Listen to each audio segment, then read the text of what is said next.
most central and the core shloka of Kathopanishad. Na jayate mriyate va vipaschit. Vipaschit andre that chaitanyam, that awareness, that intelligence, cosmic intelligence is vipaschit. And what it says, ayam kutaschinna babuva kaschit. This intelligence has not come from anywhere.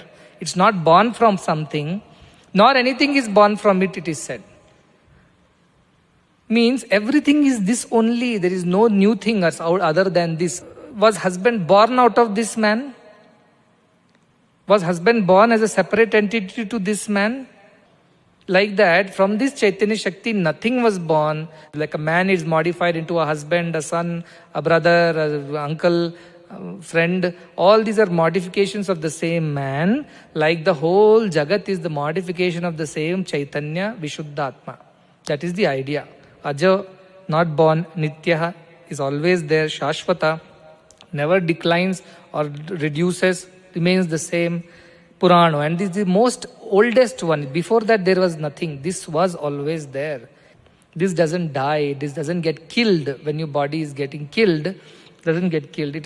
Why did they use this Hanyamane Sharire? This is almost exactly used in the second chapter of Bhagavad Gita, Sankhya Yoga, where Krishna explains to Arjuna, Arjuna, you are thinking you are going to kill these grandfather or Bhishma or Dronacharya, your teacher. But truth is that nobody is killed.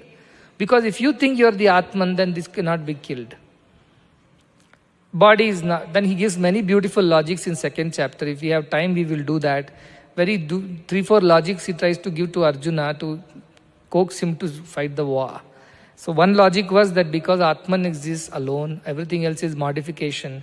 So don't worry about modifications, the truth does not die. Therefore you go ahead and fight the war. That was the logic Krishna uses, which is from Kathopanishad. Again, we have also heard that if somebody thinks I am killing, he doesn't know. Somebody thinks I am getting killed, that person also does not know, because this one, the Atman, the awareness, nobody can kill it, nor it gets killed. Science subject is always there.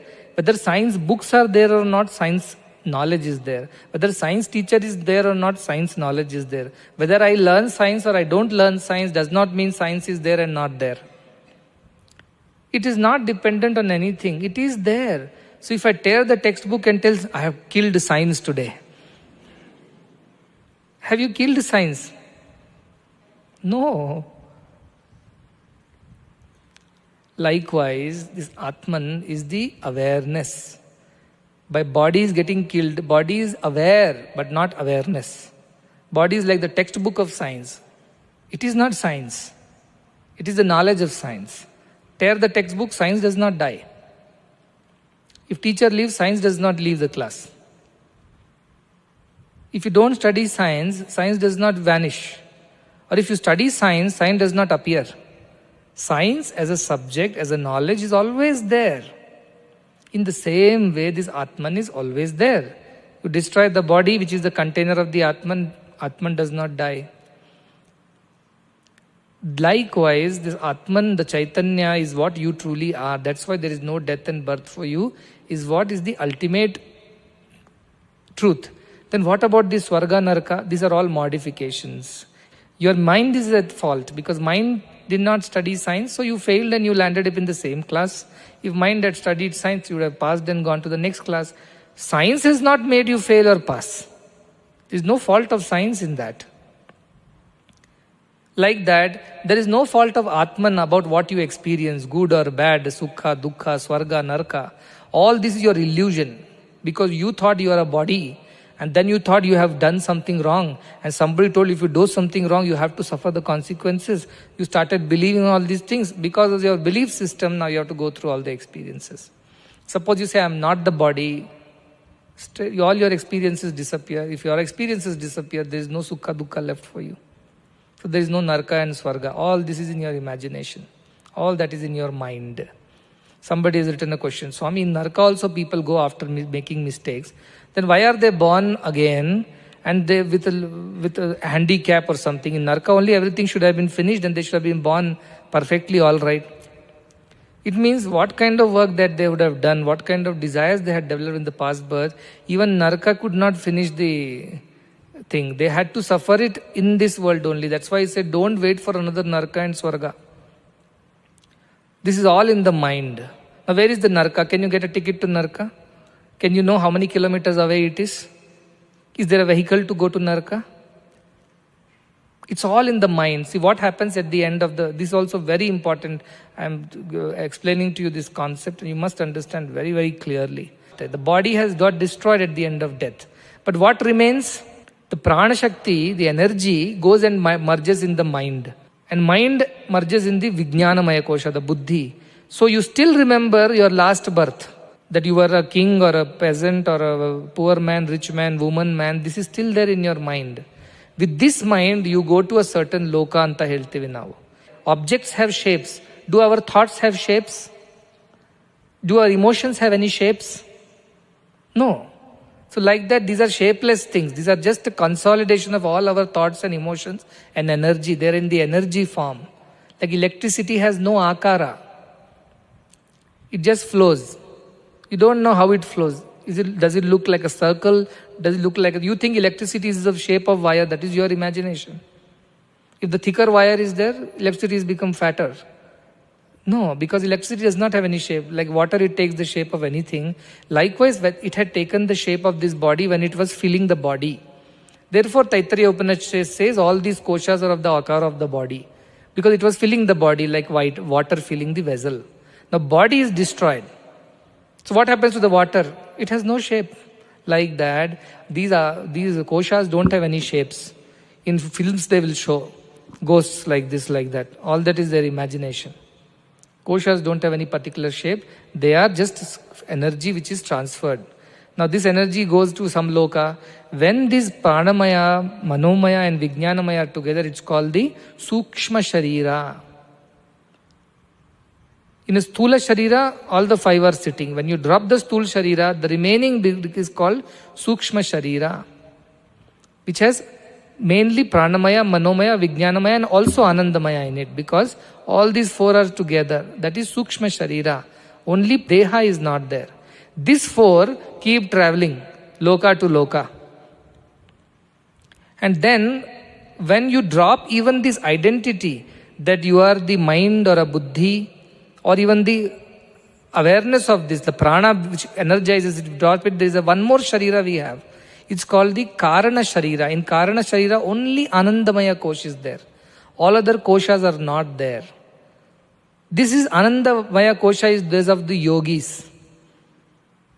They don't have identification with any body. Body has fallen off at the death.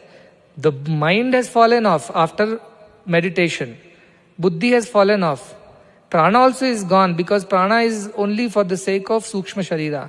That also has been dropped. The original, closest to the original is anandamaya kosha, which is what yogis get into. They don't even breathe. In Himalayas you will know of many yogis, they don't even breathe. They just sit. Without breath, how are you alive? Because they have gone beyond all these shariras into anandamaya kosha. And in anandamaya kosha they are established. In the Anandamaya Kosha, there is no death, birth, nothing. They don't even recognize that they are sitting there. They are just lost in a deep, immense, pure peace. And that also, once you give up, then you become Brahman. Because Anandamaya Kosha is related to your individual jiva, self. But if you drop that also, you become like a river becomes the ocean. Anandamaya Kosha also finally goes and merges into Parabrahma Kosha. That is the entire cosmic existence. And then there is no individuality left. I will move on to the next sloka. Anoraniyan mahato mahiyan atma asya jantor nihito guhayam tamakratuhu pashyati vita shoko dhatu prasadat mahimanamatmanaha. Now you asked, how do I experience all this? So beautiful, all these things to hear, that I will not have any sorrow, I will always be happy, I will never be attached, I will never suffer. Very good, but how do I attain it? This is how he is saying. First of all, to know that it is how difficult to attain, know that. Difficult means how subtle it is to attain. It's not difficult. It is subtle. What is subtle? Anoraniyan. It is subtler than the subtlest. Smaller than the atom.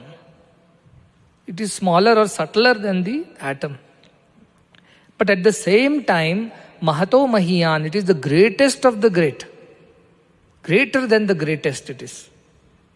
It is smaller than the smallest, subtler than the subtlest, also the bigger than the biggest, and greater than the greatest. Both it is. So opposites they are, seemingly paradoxical. This Atma, Jantor Nihito Guhayam, it is in every being. Jantu means not just human beings. Every being, even in ant, insect, everywhere this Atman is there, this Chaitanyam is there. As if it is hiding in a deep secret place, in a cave. It is hiding in a cave, Antadu. Just now I told it is everywhere, this is no difficult. Now you are saying it is hiding somewhere. How it is hiding? Suppose you have read something 1 year ago. Now you can't remember. You have read it, but now you can't remember. What happens? It's as if it's hiding in your mind somewhere. That knowledge is there, but it is not coming out. It is as if hiding in your memory somewhere. I can't recollect the name of that person. I saw him, but I don't remember. That is the problem. I have experienced this before, but I don't remember the experience now. That is why as if it is hiding. Though it is very much there, but it looks like it's hiding like the spectacles on the head. Kannadi, we keep it on our head and think that our spectacles are missing. So like that, it's hiding. It is there, but it is not known because our attention is elsewhere. If our attention comes towards this, we will get to know. Then tamak kratuhu. Who can see it? Tama, that one. Kratuhu means who has finished everything that needs to be done. Kratu also means yajna yaga done for a desire. But akratuhu means who has finished doing everything. There is nothing more to be done by this person. It means what? All his desires are over. Why do we act in the world? Because we have a desire. To fulfill that desire, we act. This person does not act, he is saying. All that he had to do has been done. It means this person has no more desires left. Akratu he has become. And pashyati, and sees it. Though Atma cannot be seen, what is the understanding we learnt about communication? Vaikari Vani, Madhyama Vani, Pashyati Vani and Para. So Pashyati means he sees it as if he is seeing you and me. Is that clear to this person? So clear to this person. To whom? Who has finished doing whatever has to be done. It means who has finished all his desires. There is nothing he wants, he desires further, therefore he doesn't have to engage in any activity. Such a person who has become desireless, Vita Shoko, gives up all the sorrow. There is no desire, then there is no sorrow. Think of it, all sorrows are born out of desire only. That is why Gautam Buddha said, this world is full of sorrow and the root cause of the sorrow is desires.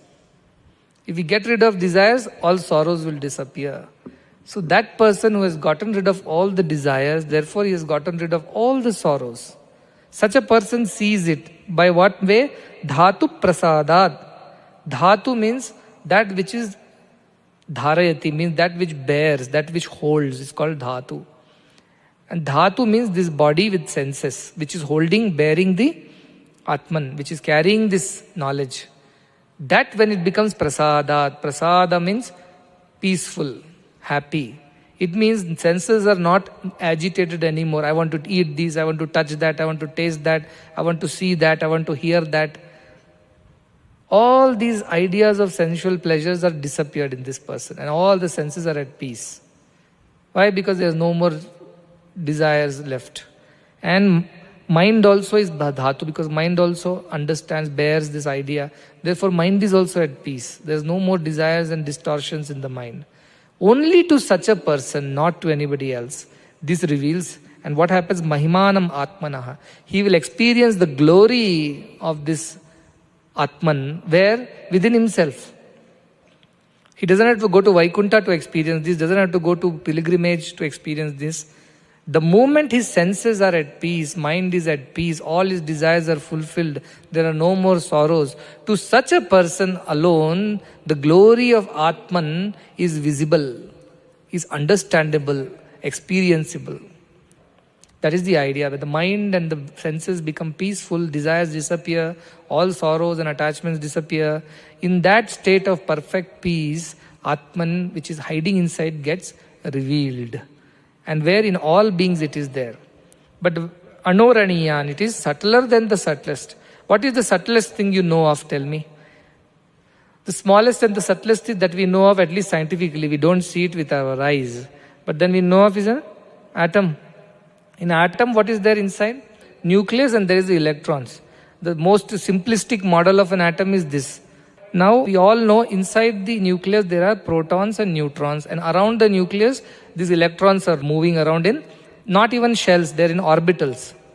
In orbitals, we have found out that they are delocalized. We cannot point a finger and say, this is where that electron is, this is the address of the electron, this is the Google coordinates. We cannot say. It is just moving everywhere. This is how orbitals are shown. Means what? It's all space. Inside the electron, inside the atom, what is there? Space only is there. Because electron cannot be pointed out. Heisenberg's uncertainty principle says you cannot point out where the electron is. It is wave, Schrodinger's wave equation. Is it wave or it is a particle? Nobody knows now. They say it's a particle but sometimes behaves like wave. Or they say that it's a wave, sometimes behaves like particle. So we just know it is available in this area, but where it is, we don't know. Like that, this electron is everywhere. We are not able to point out it is here and it is not there. So they simply, like this swarm of bees, it is there, but you can't pinpoint any bee there because next moment they are moved away from that space. See, in an electron cloud, they say, they are all living. One more step deeper you go. Now you go. So whole of the atom is 99.9999 whatever percent empty space. So in the whole of the universe is made of what? Atoms only. It means the whole of the universe has 99.9999% space. You and I are made of what? Atoms only. It means we are made of electrons and protons at the very basic level, in protons and neutrons, and break it further into quarks. That's what we are made of. We have space only. There is nothing else in it. It means space is inside that very atom also, inside the proton also. Inside subatomic particles also space is there. Then why do we see all this as physical body, like solid wood is there here? I can feel my body. My hand doesn't go through my hand. Because if 99.99% space is there, then my hand should simply slip through my hand and go. Because there are forces which are present in that space. There is an intelligence which is present in that space. What are the intelligence? There is strong nuclear force. What does it do? It keeps the protons and neutrons bound together. Because if there are two protons and suppose they fight with each other and there is no attachment, they'll split. Then helium will become hydrogen. There is no stability then. Similarly, we have weak nuclear forces also, which are causing radioactivity, which are causing the splitting of proton into neutrinos and things like that. That's how fission-fusion reactions are happening.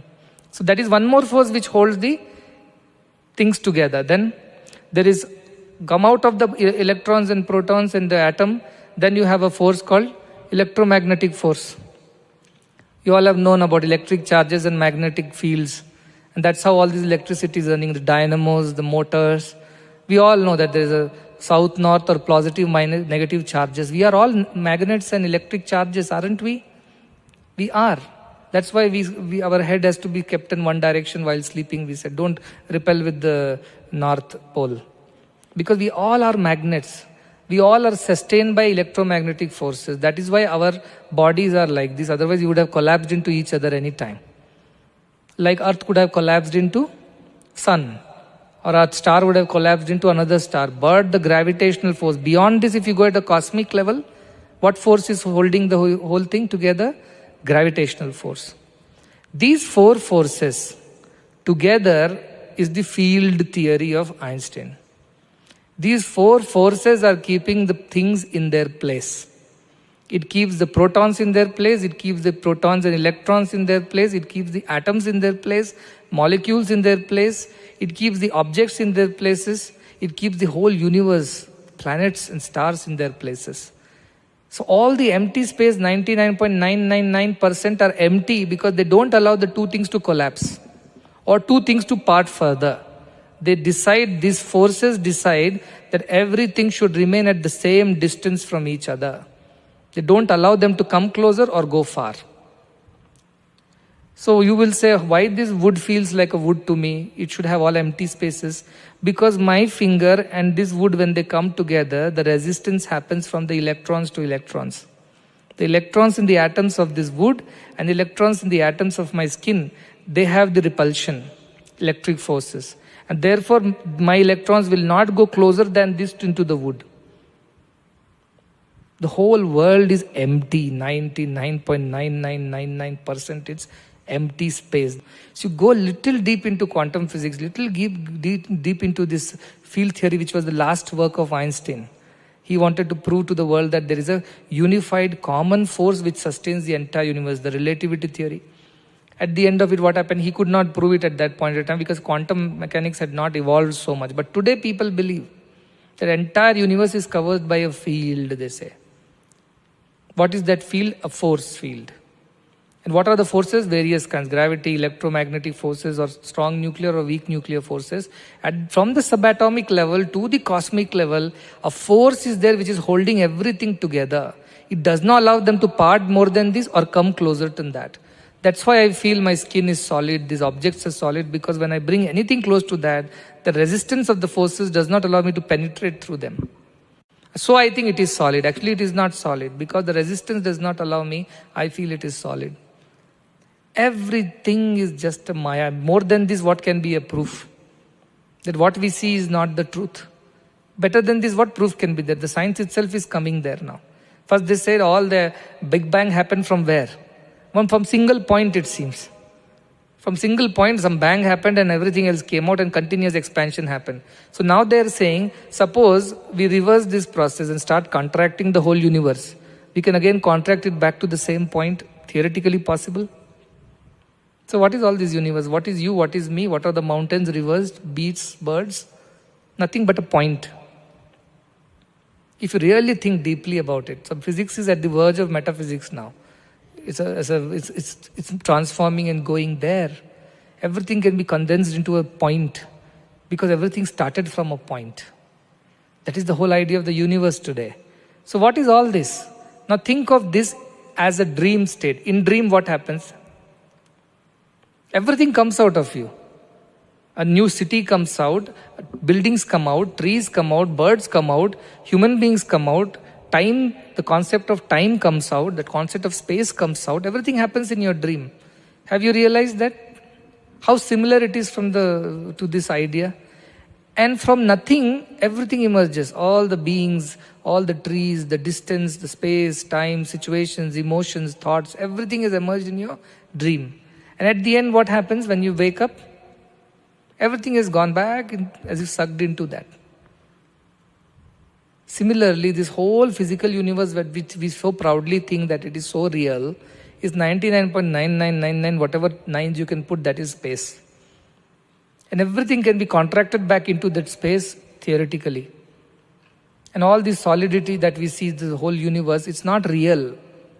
It's our imagination of things. Why I do see this as black? Because the electrons in the atoms that made this metal, they absorb a certain frequency and emit a certain frequency, because of which whatever is emitted, I see it as black. Colors are just that. Is the movement of electrons between their energy shells, radioactivity, or even what you call fluorescence. Everything is just movement of energies. So if you really start thinking deeply, what I see this universe around me is nothing but my imagination of empty spaces. And whatever the light is falling and photons are coming and hitting and whatever is happening in the electronic shells, that is how this whole spectrometry, everything is just imagination. If you look very deeply into that, just like all that you see in a dream is empty. Like that, this whole universe is empty. And now as people are going further and further, in proton, they say proton is so small. In protons, you know how much space is there? Within the proton, there is so much space that so many more protons can fit into that one proton. And in each proton, there is a space in which so many more protons can fit. An infinite loop of emptiness is there. That is the universe, even physically. And we are so proud of how much we know about this thing. And little also we don't know about the truth behind it. What fills all that space? Where did these energies come from? Where did this field emerge from? It knows how to keep hydrogen atoms separate and not allow them to join together and become helium. It knows.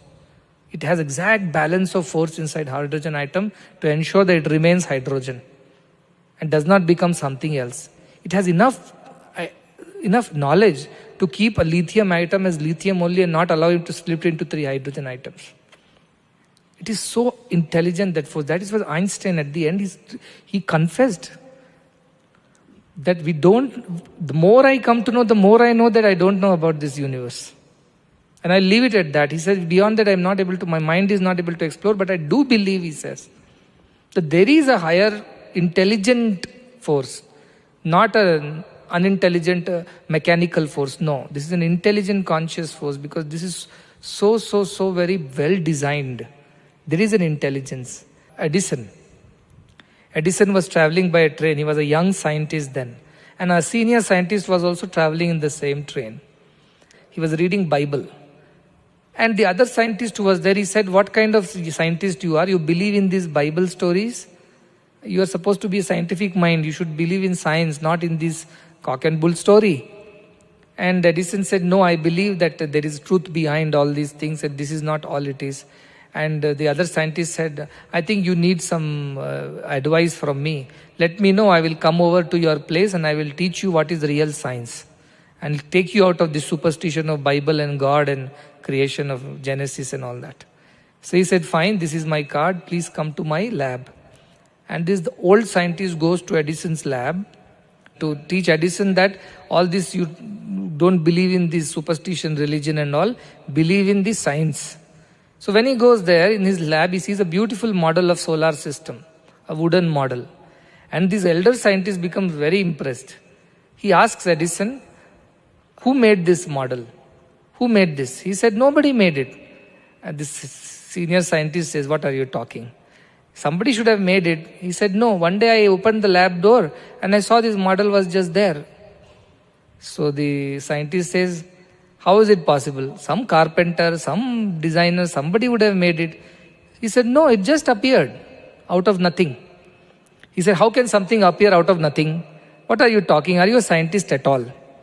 And then Edison says, when you say that the whole universe appeared out of nothing, why can't a simple solar system model appear out of nothing? The real solar system has appeared out of nothing, you are saying. But you are saying that this cannot appear out of nothing. You are a scientist or not, you check first. So I believe that God exists.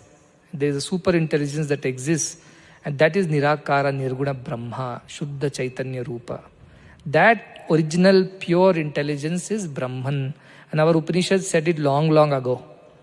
That beyond the physicality of the universe, beyond all the forces and energies, beyond all the matter, there lies an intelligence, a cosmic consciousness which is not unaware, it is aware. It exactly knows how to keep hydrogen a hydrogen and not let it become something else. It knows how to make hydrogen and oxygen mix and make it water and not make something else out of it. It exactly knows how to create metals and salts and ions and electricity. It knows everything, including life. As another scientist said, we have discovered how to make life in the laboratory. He said, really? Come, I will show you. Okay, let's go. Went to the laboratory. Now he says, first you take so much of earth. And then he said, first you get your own earth. Then you teach me that you can create life. Earth is created by somebody else and you using earth creating life. It means the very ingredient is not created by you. What pride you are taking in all this knowledge? It's all borrowed knowledge. The true cosmic intelligence, the consciousness is the Parabrahman. That is the scientific definition too now. You know the Vedantic definition that Chaitanya Vipaschit is Brahman. Scientifically also, that cosmic intelligence which keeps all the things in its place. Or imagine, just think of solar system. Every planet is revolving and going around the sun in its own orbits, as if under a magical spell. There is no button, there is no rule, there is no nothing. It just goes on its own. Look at the starry sky. Every star is placed in its own place, doing its own thing. And you mean to say that all this just happens by default? No. Somebody is there behind all this. That which is behind all this is also behind our own buddhi and intelligence. That same intelligence permeates us, which permeates the entire universe. That is why it is Anoraniyan and Mahato Mahiyan.